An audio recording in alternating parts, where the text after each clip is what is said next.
अस्सलामुअलैकुम। प्रोग्राम तलाश के साथ मैं हूं आपकी मेज़बान तहमीना शेख। इस टाइम मैं मौजूद हूं शादबाग के एरिया में। नाम है इसका डुबनपुरा, जहां पर रहती थी एक खातून जो कि जॉब करती थी और उसने शादी की और किसी आदमी यानी कि खालिद की वो दूसरी बीवी थी। इस घर में मुकीम थी। कैसे उसको कत्ल किया गया, सौतेले बेटे मुदस्सिर ने उसको कत्ल क्यों किया? मुदस्सिर का ये कहना है कि हमारा बाप हमें ये कहता था कि तुम जाओ मर जाओ। मैं अपने बाप से नफरत करता हूँ। हमारा बाप हमसे बदल गया जब से मेरी सौतेली माँ आई और आखिर सौतेली माँ को शूटर्स के जरिए कत्ल करवाया। सारी कहानी आपको दिखाते हैं। मैंने अपनी बेटी को बड़ी अजियत में देखा। मैं मजीद अपनी बेटी की उसकी रूह को तकलीफ नहीं दे सकती। मैं नहीं दे सकती। ये वो वीडियो नहीं चलाते जो धमकी दे जाए, वो ये दूसरी वीडियो चलाती हैं जो खालिद के हक में जा रही है। ये वो वीडियो चल रही है। वो तो तुसी एक भी नहीं दी थी। वो जरा कहना सी मैं खुद नहीं गोली मारूंगा, तुझे किसी से गोली मरवा दूंगा। कोई कभी रिकॉर्डिंग नहीं आई। हाँ। ये पुलिस वाले ही उनको रिकॉर्डिंग दे रहे हैं ना, उनके पास ही है ना सारी रिकॉर्डिंग। नहीं, आपको ऐसा लगता है कि खालिद ने कत्ल करवाया? खालिद ने और खालिद के बेटे इसके शौहर ने? लगता नहीं, उन दोनों ने कत्ल करवाया, मिल के करवाया। बाप और बेटे ने। नहीं, बाप को क्या मसला था? उसने तो शादी की है। बुला ले ली थी ना। ये नौकरी करती थी, इसके सर पे हमारा घर चलता था और इन जालिमों ने इतना जुल्म करवाया। आपकी कितनी बेटियां हैं? 2 बेटियां 2 बेटे। एक बेटी तो सबसे बड़ी बेटी थी, ये नौकरी करती थी, इसके सर पे हमारा घर चलता था और इन जालिमों ने इतना जुल्म करवाया। आपके साथ अगर किसी ने कुछ किया है ना तो वो गलत किया है, वो नहीं करना चाहिए। जैसी आपकी बेटियां हैं वैसी हम बेटी हैं। मैं यहाँ पर खुदा न खास्ता आपका मजाक उड़ाने, बदनाम करने नहीं आई, आपकी आवाज़ बनने के लिए आए हैं। मेरे पास इख्तियार ही नहीं है कि मैं आपका मजाक उड़ाऊँ या मैं किसी की बदनामी का सबब बनूँ। इख्तियार ही नहीं है ना हमारे पास।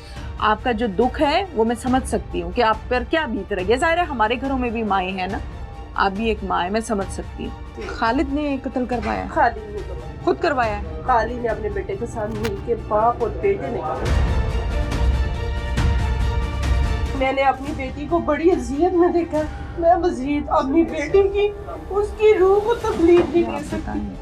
मैं नहीं दे सकती। ये वो वीडियो नहीं चलाते जो धमकी दे जाए, वो ये दूसरी वीडियो चलाती हैं जो खालिद के हक में जा रही है। ये वो वीडियो चल रही है। ਤੁਸੀਂ ਵੇਖਿਆ ਉਹਦੇ ਵਿੱਚ ਸਾਰੀ ਜਿਹੜੀ ਆਡੀਓ ਰਿਕਾਰਡਿੰਗ ਹੈ ਉਹ ਆਡੀਓ ਰਿਕਾਰਡਿੰਗ ਜਿਹੜੀ ਤਫਸੀਲ ਨਾਲ ਬਿਆਨ ਹੋਈ ਆਡੀਓ रिकॉर्डिंग वो तो तुसी एक भी नहीं दी थी। वो जरा कहना सी मैं खुद नहीं गोली मारूंगा, तुझे किसी से गोली मरवा दूंगा। कोई कभी रिकॉर्डिंग नहीं आई। पानी दिया आपने? मैंने उनसे कहा, वो कहती है मैंने पिया है, अभी पिया। नहीं मैंने पिया। आप इजी हो जाओ, टेंशन हो। मैंने भाई से कल ही कह दिया था, वो चुप नहीं, मेरे नाम नहीं आ रहे। आप कौन है? ये मेरे भाई हैं। अच्छा, सारी गेम हो रही है, ये हो रही है कि जी बेटे ने माँ से मुतनफ़र हो गई था। ये तब होता है जब माँ घर में हो। तो जब वो 1 मिनट भी घर में कभी रही नहीं तो वो ये गेम क्यों कर रही? उस सारी केस को सिर्फ घुमाएगा। ये सारी बात बताने से समझ आएगी या नहीं? बताइए, बीसीओ को बताइए, C42 वाले उनको एक वर्ड टू वर्ड बताइए। किसी को बताइए, लेकिन ये हमारी नहीं बताते, ये उनकी बताते। किनकी?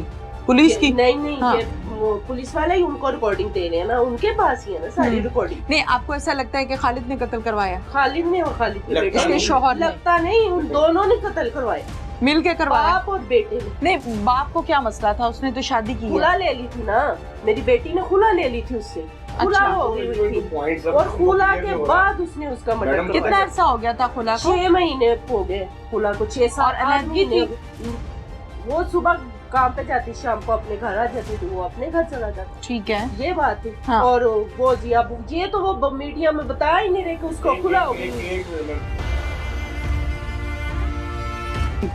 बात ये है कि जब ये शादी हुई किसी के नॉलेज में नहीं, ठीक है, ठीक हो गया, ठीक है, तकरीबन कुछ 7-8 साल के बाद जाके घर पर चलता है। ठीक है। और जब पता चलता है वो भी उस वक्त पता चलता है जब वो आगे इनको यहाँ पे थ्रेट करता है, पूरे मोहल्ले में लोग इकट्ठे करके इनको मौका साथ नहीं क्या था। ये किसी खालिद- को फैमिली में नहीं बताते, ये फैमिली में किसी को नहीं बताते। ठीक है, इज्जत बचाने के लिए। ये सब कुछ बाद में पता चला। उसके बाद होता ये है कि जो डॉक्टर जो है ना खालिद, वो इस कवर से ना ऑफिस के जो कपड़े थे ना, असल जो मेन वजह ठीक है, वो ये था कि उसको उसने निशाना बनाया था कि अगर तू ये नहीं करेगी तो तेरे बहन और तेरे भाई को भी मार दूंगा। ठीक है, वो कहती है मेरी बहन ने को कुछ नहीं करना, जो तू करे मैं करती जाऊंगी। ठीक है, वो करती गई। उसने कहा मेरा अब ये जो घर कवल करती गई, कवर कर, उसने कहा ये जो घर मेरा बनेगा तू ये बना के देगी, तब ये तू छोड़ेगी जॉब, ऐसे फिर मैं यहाँ से नहीं जाऊंगी। उसने कहा मैं तंग आ गई हूँ। जब एक लिमिट होती है बंदे की, हर चीज को आप कितना भी स्ट्रेच करो ये टूटेगी, तो वो एंड हो चुका होगा। उसने कहा अब मैंने खुला भी ले लिया, अब मैंने नौकरी भी छोड़नी है, अब तू जो मेरा करना कर ले। उसने कहा मेरे पास यही रहता है कि अगर ये एक्सपोज करेगी मुझे, ये नहीं रहेगी एक्सपोज करेगा। असल जो मेन वजह है इसी वजह सारी उसने गेम प्लान किया। प्लान करते समय बेटे को हिस्सा बनाया और आगे से बेटे को ये कुर्बानी तू दे, तुझे मैं छुड़ा लूंगा, मेरे पास पावर भी है, पैसा तो मैं छुड़ा लूंगा, तू टेंशन सारी गेम कर रही है ये। खालिद डॉक्टर है? नहीं, क्या है ये? एडमिन इंचार्ज है वहाँ पे। ठीक है, अब इस केस का मुद्दई कौन है? बेटा नोमी। मकतूला कंवल की वालिदा का पुलिस और मीडिया से ये गिला था कि पुलिस मीडिया को कंवल और खालिद के दरमियान होने वाली कॉल रिकॉर्डिंग नहीं दे रही और वो कॉल रिकॉर्डिंग मीडिया पर नहीं चल रही, जिस वजह से खालिद का मकरू चेहरा अभी तक दुनिया से छुपा हुआ है। टीम तलाश ने कंवल की वालिदा से वादा किया कि हम अपने प्रोग्राम में कंवल और खालिद के दरमियान होने वाली मुबैना कॉल रिकॉर्डिंग अपने नाजरीन को जरूर सुनवाएंगे। हेलो, हाँ खालिद, मैं ना अभी बैठे बैठे लेटे लेटे, क्योंकि मेरा दिमाग चलता रहता है ना, तुमने मुझे इस कदर ज़हनी तौर पे मफलूज कर दिया है कि मुझे समझ ही नहीं आती। अभी ना मैं सोच रही थी, तुमने ना अब एक पहले ये डायलॉग पकड़ा था, तुम मेरे हाथों मरोगी, तुम मेरे हाथों मरोगी, मैं तुम्हें ही मारूंगा। चौक में कभी कभी किस जगह, कभी किस जगह, ये सारी उम्र कहते आए हो। अब तुमने कहना शुरू कर दिया मैं नहीं तुम्हें मारूंगा, मैं नहीं तुम्हें मारूंगा, मैं नहीं तुम्हें मारूंगा। यानी कि अब ये काम अपने किसी दोस्त यार से कराने का इरादा है कि अब तुम इस काम के लिए किसी दूसरे बंदे को हायर करोगे? बस आप सोचो और उसका देखो और बस चुप। तो मुझे पिछले काफी दिनों से ये बात कह रहे थे कि जी अभी मौसम नहीं है, अभी वो हवा नहीं चली, यानी कि अभी तुम मेरे कत्ल की बाकी की प्लानिंग्स कर रहे हो। अगर मतलब तुम मेरे साथ कोई हादसा करवाते हो तो तुम्हें तो नहीं मसला होगा, मसला तो मुझे होगा, ठीक है? और फिर बाद में तुम्हारा नाम भी नहीं आना चाहिए। तो तुम अपने किराए के ये जो चंद एक वकील, SHO फलाना, तुम तो कहते थे तुम्हें तो चौक में खड़ा करके गोली मारनी चाहिए और तुम मेरे ही हाथों मरोगे। और मैं तुम्हें मारूंगा नहीं, मैं तुम्हें इस तो कभी टांगों में, तो कभी कहीं, तो कभी कहीं, ये सारी गोलियों की धमकियां तो तुम देते रहे। क्यों ये बातें कर रही हो अभी? मुझे रह रह के याद आती हैं खालिद, मुझे रह रह के बातें याद आती हैं। यही तो वो सारी बातें हैं जिनके ऊपर हम आज इस मुकाम पे खड़े हुए हैं।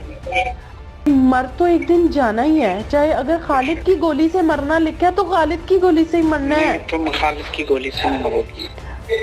चलो अगर ये बात अब ठीक है कि खालिद अब कहता है खालिद की नहीं, खालिद के किसी रिश्ते की गोली से मरूंगी, ऐसे है? अगर तुम किसी को भेजो मुझे मारने के लिए और उसकी मुझ पे आंख आ जाए और वो बेईमान हो जाए, फिर क्या करोगे? वाह, कमाल करती हो। फिर क्या करोगे? वो पहले आंख रखेगा फिर मारेगा, ये तुम्हारे ज़हन में आ नहीं, कोई बात नहीं, आते ही तो शूट नहीं कर देगा ना। तुझे क्यों मरवाना है मुझे? पहले क्यों मारना था? क्योंकि पहले जो तुम बातें करती थी अब तुम उस पे अमल पैरा हो। मुझे मारना क्या हासिल है? नहीं तो इसका मतलब सारी जिंदगी मुझे धमकियां दे दे के डराते ही रहे हो सिर्फ? नहीं। फिर नहीं, अच्छा फिर मुझे पता क्यों तुम्हारी धमकी नहीं लगती थी? पता क्यों? पूछो ना कि मैं उसको हकीकत क्यों समझती थी, पूछो। बताओ। उसको मैं हकीकत इसलिए समझती थी कि तुम 2 दफा मेरे घर पिस्टल लेके आ चुके हो। याद कराऊं कब याद कराऊं खालिद?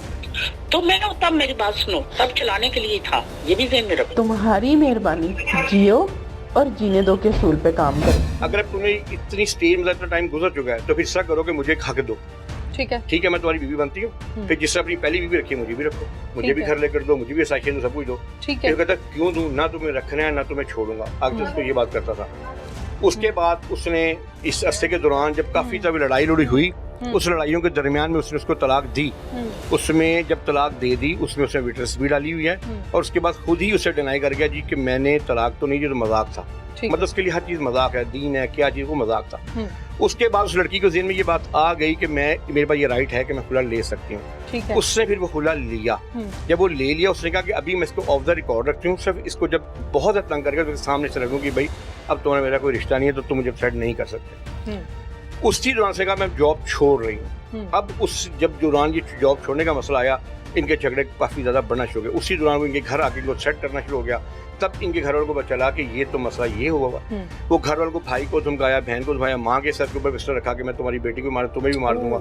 वो ये हुआ कि पूरे मोहल्ले के सामने इससे माफी में मुआता रहा, सारा कुछ करता रहा। जब ये सब कुछ हो गया, अब वो लड़की ने हाथ अपने खड़े कर दिए कि अब जो भी हो जाए अब तुम सबको मार दो। ठीक है, अब मैं नहीं रहा।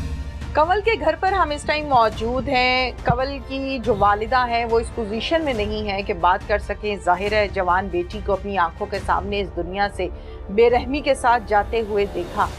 मामू मेरे साथ मौजूद हैं। क्या हुआ, कैसे हुआ, वो हम इनसे जानते हैं। अस्सलाम वालेकुम। जी वालेकुम सलाम। पूरा नाम बताएं। मोहम्मद ज़की इकबाल। मोहम्मद ज़की इकबाल। मोहम्मद ज़की इकबाल। मोहम्मद ज़की इकबाल साहब, रिश्ते में आप कंवल के मामू लगते हैं। क्या हुआ, कैसे कत्ल हुई?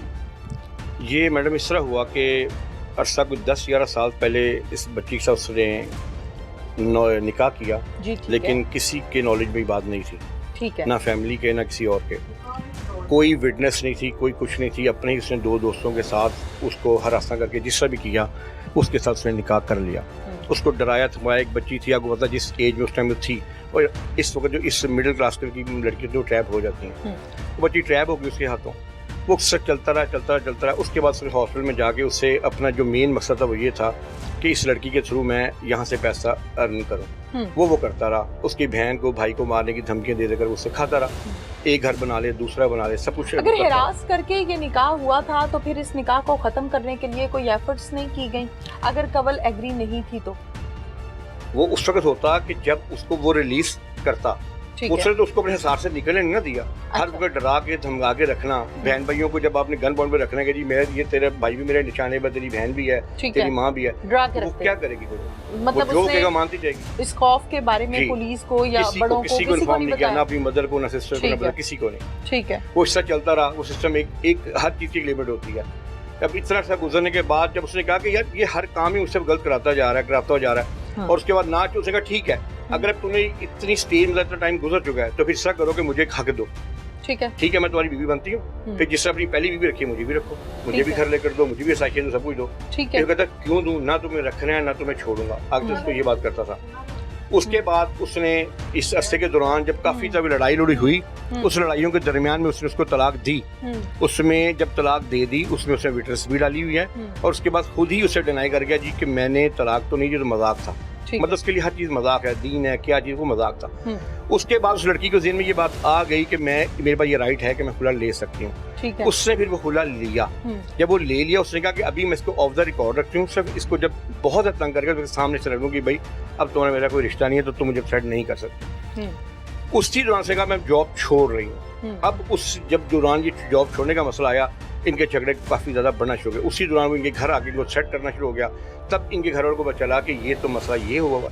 वो घर वालों को, भाई को धमकाया, बहन को धमकाया, माँ के सर के ऊपर पिस्टल रखा कि मैं तुम्हारी बेटी को मार, तुम्हें भी मार दूंगा।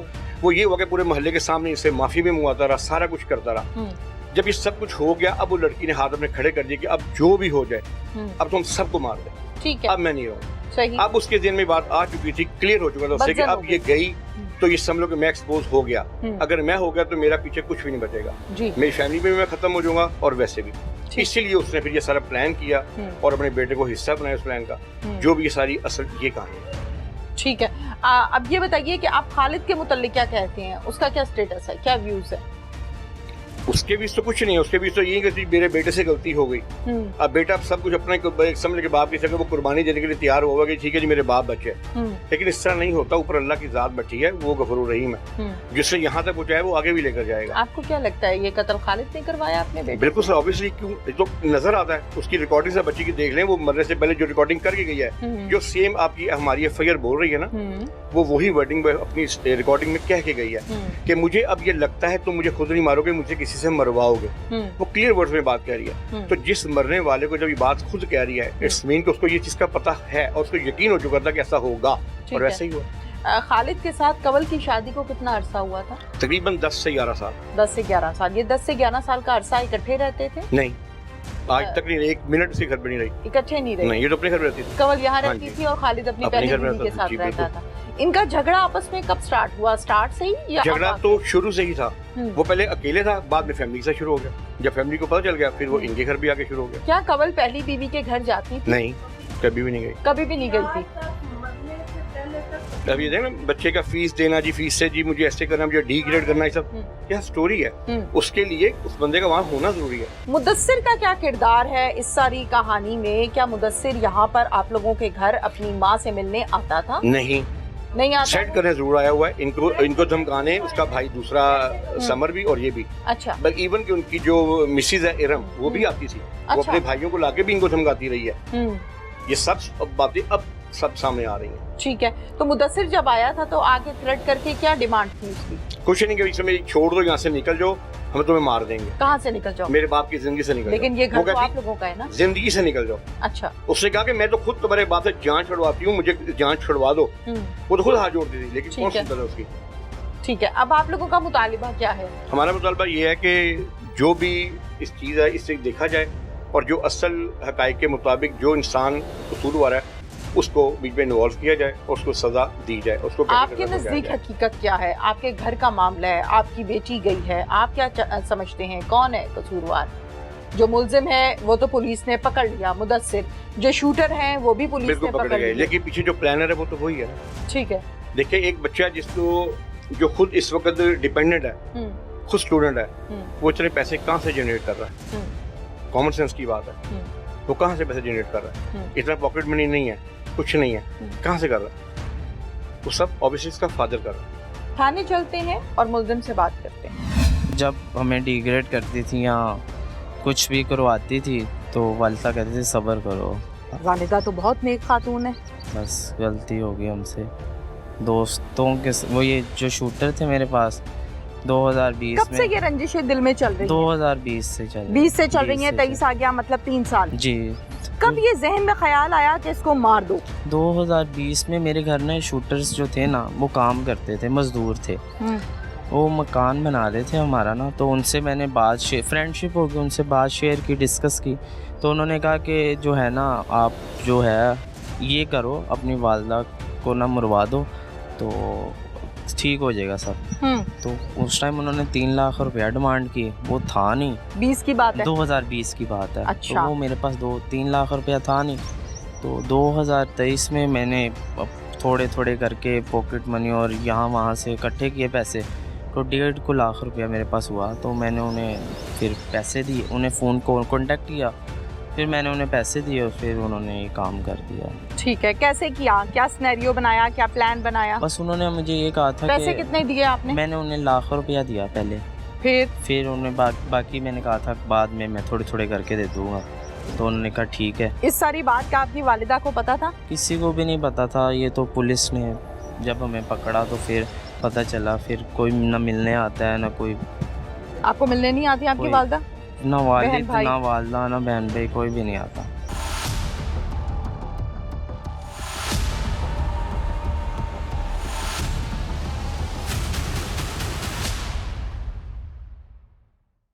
मर जाओ मेरी तरफ से सारे। ऐसे कहते थे सामने खड़े होके, मेरी तरफ से मर जाओ सारे? आप क्या कहते थे फिर? ओहो, दिल दुखता था, चुप कर जाते। दिल दुखता था, जाहिर है दिल दुखता है, बाप अपनी औलाद को ऐसे कहे तो दिल तो दुखता है। वही है सब कुछ मेरे लिए, मैं उसे नहीं छोड़ सकता, तुम लोगों को छोड़ जाऊंगा। आपके अंदर ये गुस्सा था? हर बात पे डिग्रेड करते थे, तुम कुछ नहीं कर सकते लाइफ में, तुम्हारा कुछ भी बनेगा। उनकी लाइफ में आने से पहले हमारे वालिद साहब हमारे से बहुत प्यार करते थे, बहुत। जब वो लाइफ में ही वाले सब चेंज होते होते इतने चेंज हो गए कि हमसे दूर ही चले। हम लोग बहुत हकीर थे उनके सामने, कोई वैल्यू नहीं थी हमारी।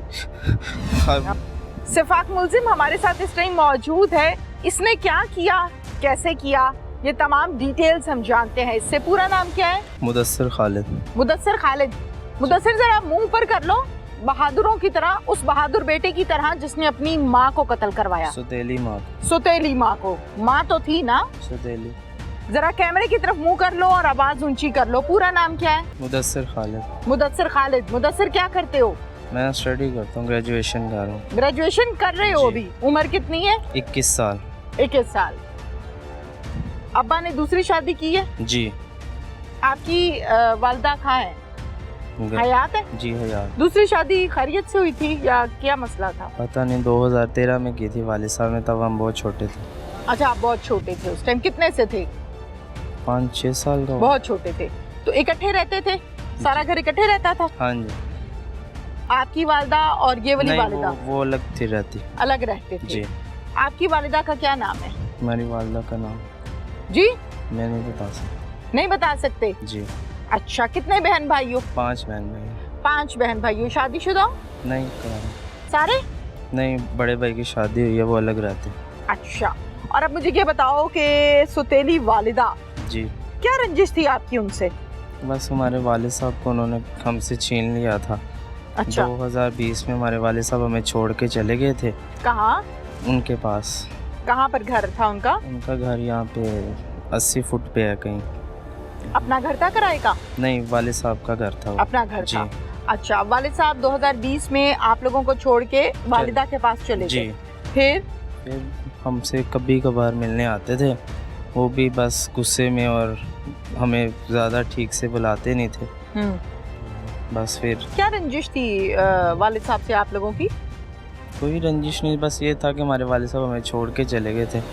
उनके बच्चे भी नहीं थे, फिर भी वो उनसे ज़्यादा प्यार करते थे। उनसे? किनसे? वालिदा से? वो दूसरी वालिदा से। अच्छा। और उनके साथ रहते थे, उनको सपोर्ट करते थे, हमें सपोर्ट भी नहीं करते थे, ना हमसे मिलते जुलते थे। अच्छा। इस रंजिश में आके गलती कर बैठे। इस बात पर जी। आप लोगों की रंजिश थी? जी। घरों में आना जाना था? नहीं, वो आती थी, बस इंटरफेरेंस करती थी घर में, कोई भी सिचुएशन होनी उसमें इंटरफेरेंस करना। For example? डिग्रेड करना हर बात पे, टॉन्ट करना, नीचा दिखाना हर बात पे। फॉर एग्जांपल, मिसाल के तौर पे पढ़े लिखे हो, मिसाल दो कि कहाँ पे फील हुआ कि आप डिग्रेड हो रहे हो, या अम्मी डिग्रेड हो रही हैं, या घर वाले हो रहे हैं? कोई भी सिचुएशन होनी, ईद पे या वैसे नॉर्मल डेज में कुछ भी इवेंट होना, तो उन्होंने जानबूझ के घर में परेशानी बना देनी, लड़ाइयाँ डलवा देनी। तो वो तो अलहदा रहती थी, आपके साथ तो नहीं रहती थी? वालिद साहब उनके साथ अटैच थे ना, तो वो वालिद साहब के थ्रू ही फिजिकली और मेंटली टॉर्चर भी करवाती थी, और क्योंकि वो उनकी सुनते थे ज़्यादातर, तो फिर इस वजह से। आपके घर आना जाना था उनका? जी, वालिद साहब कभी कभी आते। नहीं, उनका आना जाना था, वालिदा का कभी कभी आती थी? जी। वालिद साहब के साथ ही? जी। आगे तो फिर चले जाते? जी, आके चले। ठीक है, तो आपके घर की सिचुएशन कौन बताता था उनको? आई डोंट नो, वालिद साहब भी शेयर करते उन्हें। वालिद साहब शेयर करते थे? ठीक हो गया। मेंटली टॉर्चर यानी आप लोगों के मामलात में दखल अंदाजी देती थी, ये कहना चाहते हो? ठीक हो गया। वैसे पढ़े लिखे हो, मुसलमान भी हो, दीन के मुताबिक मर्द को दूसरी शादी की इजाजत हासिल है। जी। दूसरी क्या, 4 की इजाजत हासिल है। जी। मुसलमान हैं हम। जी। तो फिर क्या इतराज था? ऐसे इतराज़ ये था कि वो जो थी ना, वो जरा ऊंची बोलो। जब उनको वालिद साहब ने हमें बताया ना, तो उन्होंने 2018 में हमारे वालिद साहब ने हमें बताया शादी का। ठीक है। तब वो हमारे साथ ही रहते थे। ठीक है। 2020 में वो हमसे टोटली सेपरेट हो गए, कट ऑफ कर दिया उन्होंने सब कुछ हमसे। तो उसके बाद जब 2020 में जब उनका अफेयर का पता चला मुझे। अफेयर नहीं, बीवी है। नहीं, उनका एक्स्ट्रा मैरिटल अफेयर था। मैंने वालिद साहब को साथ वो बात शेयर की, तो उसके बाद वालिद साहब के थ्रू उन्होंने करके हमारे वालिद साहब हमसे सेपरेट करवा लिए, और उसके बाद फिर वो मेरे ख़िलाफ़ सारी रंजिशें और साजिशें करती हैं। फॉर एग्ज़ाम्पल कोई भी अचीवमेंट होनी, जैसे कि इंटर में मेरे मार्क्स आने, तो उन्होंने जान के पूछ के डिग्रेड करना, वालिद साहब को मिलने ना देना, हमें हकीर समझना, नीचा दिखाना, टॉन्ट करने, मिसबिहेव करना, अब्यूज़ करना, ऐसी चीज़ें कॉमन थी उनके लिए। बस मारती वालिद साहब के थ्रू ही मार पड़वाते थे, उनको हाइपर करके उनको वालिद साहब मारते थे? जी। फिर गुस्सा मारते थे, अब्यूज़ करते थे। और कितने अरसे से घर के ये हालात हैं? 2020 में जब मैंने उन्हें बताया कि ये सिचुएशन है कि किनको बताया? वालिद साहब के साथ शेयर अच्छा, की अब्बू को बताया? जी। तो वो उन्होंने क्लैरिफिकेशन दी, सॉरी कराया वालिद साहब से, और वो फिर उनका सेटल डाउन हो गया। उसके बाद फिर उन्होंने ज़्यादा प्रेशर डालना स्टार्ट कर दिया। फिर फिर मैंने अपने वालिदा का क्या कैरेक्टर होता था इस सारे मामले में? वालिदा हमारी थोड़ी है डाउन टू अर्थ। वो उनको तो 2013 में वालिद साहब ने बता दिया था। अच्छा, तो, जी कि मैंने शादी कर ली जी है। तो उनको, आप लोगों को नहीं पता था? हम छोटे थे बहुत, 10 साल के थे तो तब। वालिदा क्या कहती थी कि बेटा ठीक है चलने सब्र दो? करो सब्र करो सब्र करो। सब्र करो। वो जब हमें डिग्रेड करती थी या कुछ भी करवाती थी तो वालिदा कहती थी सब्र करो। वालिदा तो बहुत नेक खातून है। बस गलती हो गई हमसे दोस्तों के वो ये जो शूटर थे मेरे पास 2020 कब में। से ये रंजिशें दिल में चल रही हैं? 2020 से चल 20 से चल रही हैं, 20 23 आ गया मतलब 3 साल। जी। कब ये जहन में ख्याल आया कि इसको मार दो? 2020 में मेरे घर में शूटर्स जो थे ना वो काम करते थे, मजदूर थे। वो मकान बना रहे थे हमारा ना, तो उनसे मैंने बात फ्रेंडशिप हो गई, उनसे बात शेयर की, डिस्कस की। तो उन्होंने कहा कि जो है ना आप जो है ये करो, अपनी वालदा को ना मरवा दो तो ठीक हो जाएगा सब। तो उस टाइम उन्होंने 3 लाख रुपया डिमांड की। वो था नहीं, 20 की बात है? 2020 की बात है। अच्छा। तो वो मेरे पास 2-3 लाख रुपया था नहीं। तो 2023 में मैंने थोड़े थोड़े करके पॉकेट मनी और यहाँ वहाँ से इकट्ठे किए पैसे, तो 1.5 लाख रुपया मेरे पास हुआ। तो मैंने उन्हें फिर पैसे दिए, उन्हें फ़ोन को कांटेक्ट किया, फिर मैंने उन्हें पैसे दिए और फिर उन्होंने ये काम कर दिया। ठीक है, कैसे किया? क्या सिनेरियो बनाया, क्या प्लान बनाया? बस उन्होंने मुझे ये कहा था पैसे कि कितने दिए आपने? मैंने उन्हें लाख रुपया दिया पहले, फिर उन्हें बाकी मैंने कहा था बाद में मैं थोड़े थोड़े करके दे दूँगा। तो उन्होंने कहा ठीक है। इस सारी बात का आपकी वालिदा को पता था? किसी को भी नहीं पता था। ये तो पुलिस ने जब हमें पकड़ा तो फिर पता चला। फिर कोई ना मिलने आता है ना कोई। आपको मिलने नहीं आती आपकी कोई- वालिदा? ना वालिद भाई? ना वालदा ना बहन भाई, कोई भी नहीं आता। कोई भी नहीं आता? कोई भी नहीं।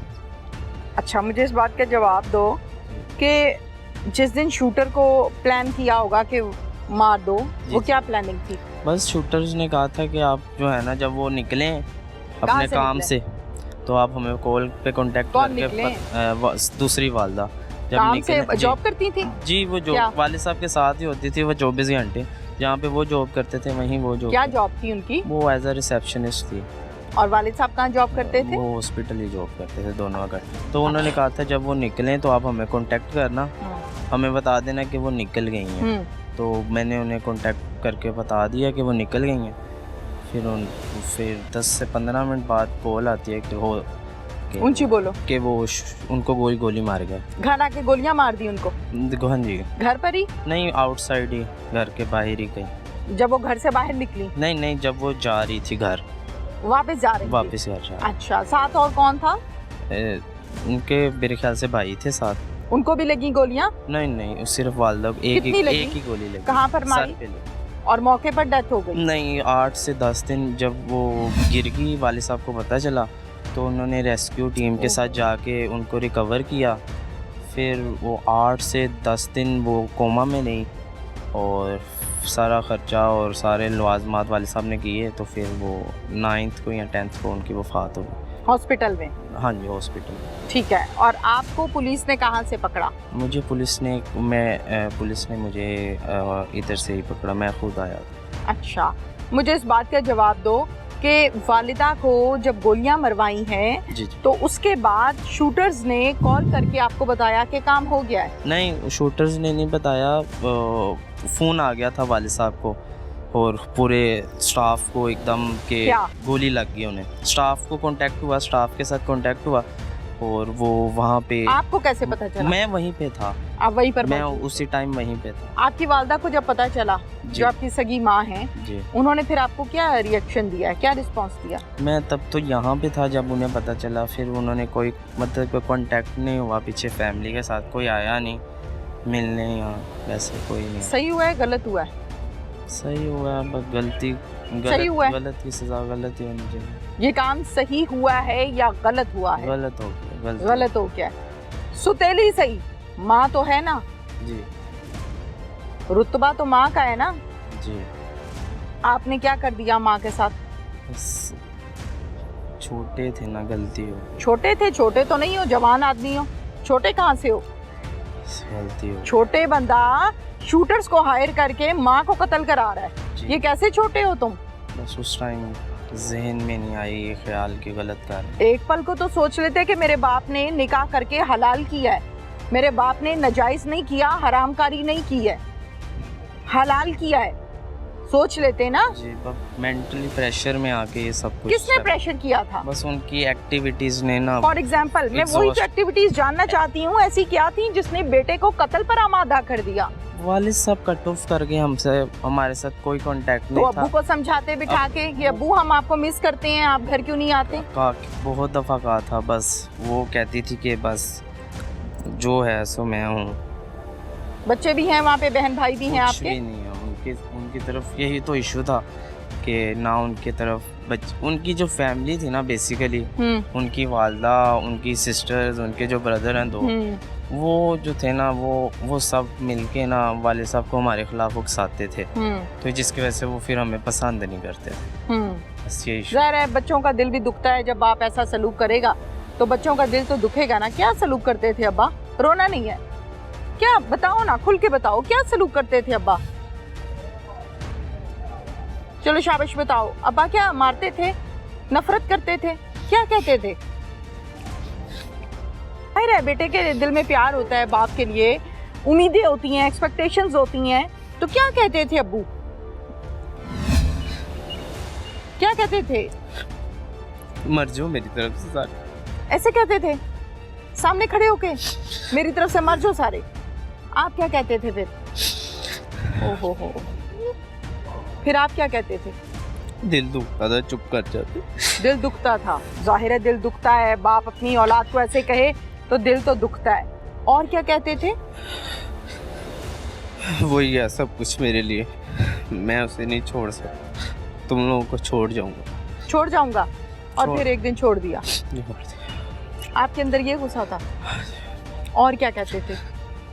नफरत करते थे, मारते थे, सपोर्ट नहीं करते थे, हर बात पे डिग्रेड करते थे, तुम कुछ नहीं कर सकते लाइफ में, तुम्हारा कुछ भी बनेगा, ऐसे कहते थे। कभी प्यार भी तो करते होंगे? उनकी लाइफ में आने से पहले हमारे वालिद साहब हमारे से बहुत प्यार करते थे, बहुत पास बिठाते थे, प्यार करते थे। जब वो लाइफ में ही वालिद साहब चेंज होते होते इतने चेंज हो गए कि हमसे दूर ही चले गए, दिल से भी दूर चले गए। हाँ जी, बहुत का कि हम आपकी औलाद हैं, हमें सपोर्ट चाहिए आप। उन्होंने कहा नहीं, अम्मी की भी नहीं मानते थे? किसी की नहीं मानते थे, बस उनके घर वालों के कहने पे चलते थे। हम लोग बहुत हकीर थे उनके सामने, कोई वैल्यू नहीं थी हमारी। हर पढ़े लिखे नौजवानों, बस वो भी वालदा ने पढ़ाया और यहाँ तक पहुँचाया। उन लोगों ने तो हर बात में हमें डिग्रेड किया, हर बात पे डिमोलिश करते थे। कुछ भी अचीवमेंट होनी, बस हर चीज़ पे ऐसे कहना तुम्हारा कुछ नहीं हो सकता, जो मर्जी कर लो, तुम लोग हमसे नीचे ही रहोगे। आप कुछ कहना चाहते हो अब्बू से? अब्बू आपको देख रहे हैं, कोई मैसेज, कोई बात करना चाहते हो? बस कभी भी ना अपनी औलाद को ना अकेला नहीं छोड़ना चाहिए, किसी को भी। कभी अपनी औलाद को अकेला नहीं छोड़ना चाहिए? नहीं, वो गलत फैसला कर लेती है, इस वजह से गलत फैसला किया? हाँ जी। अपने फैसले पे शर्मिंदा हो? अब शर्मिंदा है, पर दुख होता है कि ये क्या हो गया? अब्बू से माफी मांगनी है, दिल चाहता है या नहीं? नहीं चाहता दिल। नहीं चाहता? अब्बू से मिलने को दिल चाहता है? नहीं चाहता। ओहो हो, इतनी नफरत? जब आप छोड़ के चले गए तो फिर क्या मिलना और क्या माफी? अब्बू से अब माफी मांगनी है, मिलना है, दिल करता है या नहीं? दिल तो बहुत करता है। अब्बू से बातें करने को दिल करता है? करता है।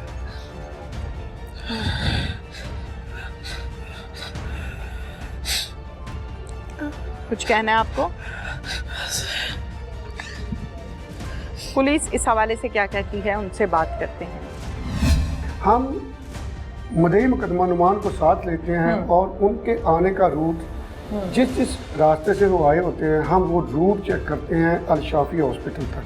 ठीक है। वहाँ लगे हुए तमाम कैमरा जात की सीसीटीवी फुटेज लेते हैं और वो कहीं भी उन दोनों का पीछा करते हुए कोई नहीं पाया जाता। वो दोनों बहन भाई अकेले ही गुजर रहे होते हैं, उनको कुछ चेज करता हुआ हमें महसूस नहीं होता। ठीक है। अल शाफिया हॉस्पिटल का एक कैमरा है जो बैरून पार्किंग पे लगा हुआ है। जब उसको चेक करते हैं, जब ये बहन भाई मोटरसाइकिल पे सवार होते हैं और घर जाने के लिए ये मूव करते हैं, तो एक बंदा बड़ी फुर्ती के साथ आगे पीछे की तरफ कान को फोन लगाए नजर आता है। ठीक है।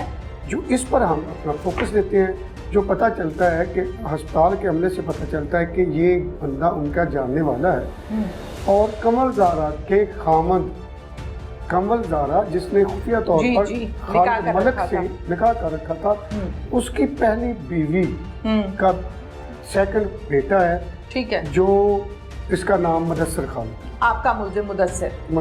ठीक है। अब उस वक्त तो मुश्तबा था, मुल्ज़िम नहीं था। हम उसको जो उस पर ऑब्जर्वेशन शुरू कर देते हैं, हम उसको ऑब्जर्व करना शुरू कर देते हैं। उसको हम पकड़ते नहीं बल्कि उसकी हम पूरी तरह से इंटरोगेशन शुरू करते हैं। ठीक है। हम उसका किसी तरीके से मोबाइल नंबर हासिल करते हैं। मोबाइल नंबर हासिल करने के बाद उसकी CDR हासिल करते हैं। CDR हासिल करने के बाद हम उसकी जो उस वक़्त के कॉन्टैक्ट्स होते हैं, वो वक़्त वकूआ जब वो चलता है तो कॉन्टैक्ट्स होते हैं, तो वो भी हमें मशकूक नज़र आते हैं। ठीक है।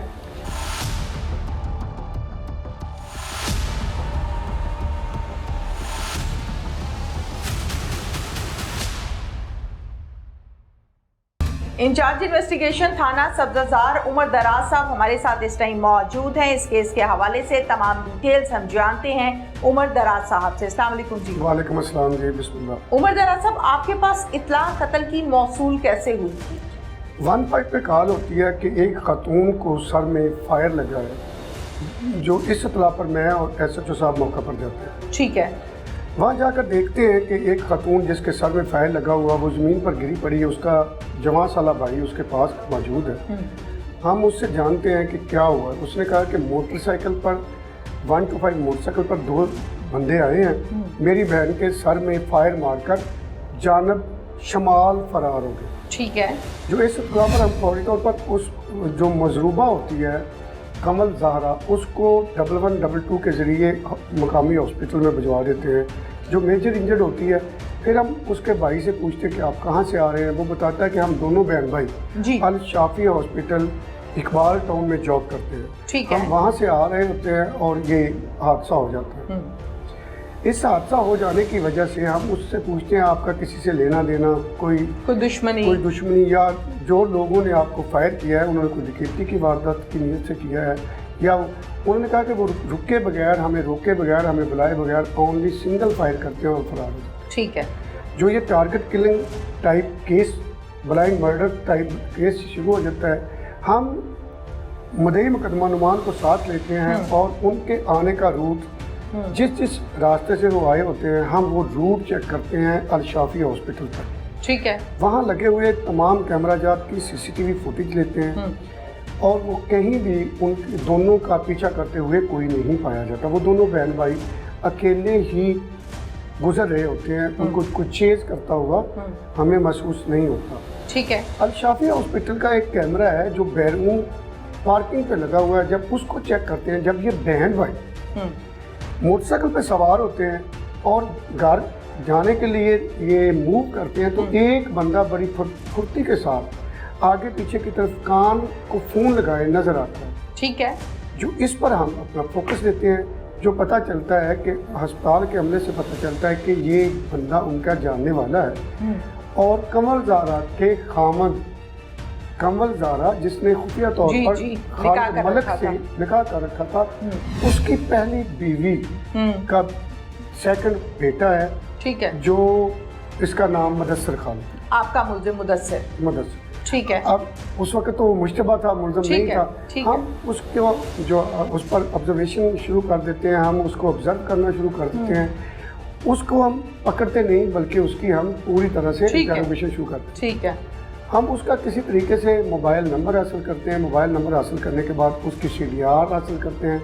CDR हासिल करने के बाद हम उसकी जो उस वक़्त के कॉन्टेक्स्ट होते हैं, वो वक़्त वकूआ जब वो चलता है तो कॉन्टेक्स्ट होते हैं, तो वो भी हमें मशकूक नज़र आते हैं। ठीक है। हम फौरी तौर पर जब इस दौरान मजरूबा की डेथ हो जाती है, वो 7 दिन मौत हयात की कश्मकश में रह के वो इस जाने खालिक के हकीकी से जा जान मिलती मिलती है। है। इस पर हम नए सिरे से अपनी इंटरोगेशन शुरू करते हैं और हम उसको उठा लेते हैं। ठीक है। जब हम उसको उठाते हैं तो उसका बयान ये होता है कि मेरे बाप ने दूसरी शादी की हुई थी, हमारी तरफ तवज्जो नहीं देता था, हम 5 बहन भाई हैं, सारा फोकस उसका सेकंड वाइफ की तरफ था। जब हम ये बातें सुनते हैं तो उसने कहा कि साल 2020 में मैं मकान बना रहा होता हूँ तो मैं अपने मकान के जो बनाने वाले मिस्त्री हैं उनसे मशवरा करता हूँ कि आप जो है ना मेरी इस जो सेकंड मदर है इसको फारिग कर दें। तो उनको 3 साल से मैं उनको कह रहा होता हूँ कि इसको मैंने मारना है, मेरा साथ दे, मारना है, मुझसे पैसे ले लें। तो उनको ये जो शूटर हैं ये बेसिकली मिस्त्रियों का काम करते हैं, जो प्रोफेशनल शूटर नहीं है। नहीं, और ये पहला कत्ल है। ये उनका पहला। कितनी उजरत तय पाई? 4 लाख रुपए में इनकी आपस में बात तय होती है। पिस्टल ये मुदस्सिर खालिद खुद देता है, अपनी बाइक ये खुद देता है, उनके पास कोई बाइक नहीं है। ठीक है। बाइक ये खुद देता है और उनको 3 दिन रैकी करते हैं ये लोग। ठीक है। पहली पेमेंट जो होती है ये 18 रमज़ान मुबारक को, ये गुज़श्ता रमज़ान मुबारक में ये पहली पेमेंट 1 लाख रुपया उनको नकद देता है, फिर 20,000, 15,000, 20,000। ठीक है। और जिस दिन ये मर्डर करते हैं उस दिन 15,000 रुपया देता है। और जो फायर मारने वाला गुलबाज नामी मुलज़म है वो सिर्फ और सिर्फ 7,500 रुपये लेकर उस खतून को फायर। इंसानी जान की कीमत 7,500 रुपये में तय पाई। हम फौरी तौर पर इसकी निशानदेही पर इसके उन दोनों के नंबर्स लेते हैं, दोनों शूटर्स के। जब उनके नंबर हमें मिल जाते हैं हम उनकी CDR और लोकेशन लेते हैं और उसके सहारे से हम उनको उखाड़ा से जाकर। बिल्कुल ठीक है। उमर दराज साहब, इस केस में आपने दोनों शूटर्स को और बेटे मुदस्सिर को अरेस्ट कर लिया है और कानूनी कार्रवाई के मुताबिक आपने उस पर सारा काम किया है। खालिद के क्या, जब हम फैमिली की बात करते हैं तो फैमिली की जानिब से बहुत सारे तहफ़्फ़ुज़ात ज़ाहिर किए गए हैं कि खालिद ने बैक पर होकर अपने बेटे के ज़रिए से ये मर्डर करवाया है। कानूनी नुकात में या इन्वेस्टिगेशन में कुछ सामने आया है? अभी वो अंडर ऑब्जर्वेशन है, हम उसको अंडर इन्वेस्टिगेशन रखा हुआ है, तफ्तीश कर रहे हैं। उसकी CDR, उसकी कोई ऑडियो कॉल्स हमें उसके मोबाइल डाटा से मौसूल हुई हैं, उनका फ्रांसिक कराना है। हमने एक लंबा प्रोसीजर है, उसका पॉलीग्राफ टेस्ट है वो हमने करवाना है। ये सारे प्रोसेस से गुजरने के बाद जैसे ही एविडेंस, मकबूल एविडेंस चालान के मुताबिक मिलती है वो भी बिहाइंड अ बार हो। अच्छा, ये बताइए कि कुछ जगहों पर ये बात भी सामने आ रही है कि इस केस में खुला हो चुकी थी पिछले को 3-4 माह से, हकीकत है?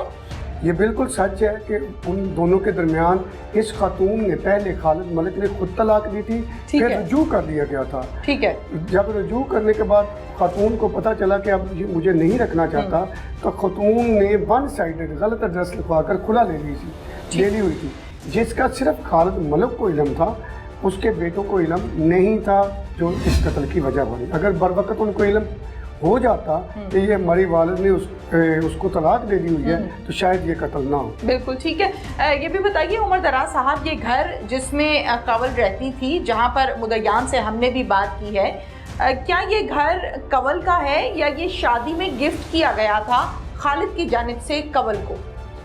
बेशक ये बात मैं आपको बता देना चाहता हूँ कि ये प्रॉपर्टी मैटर है।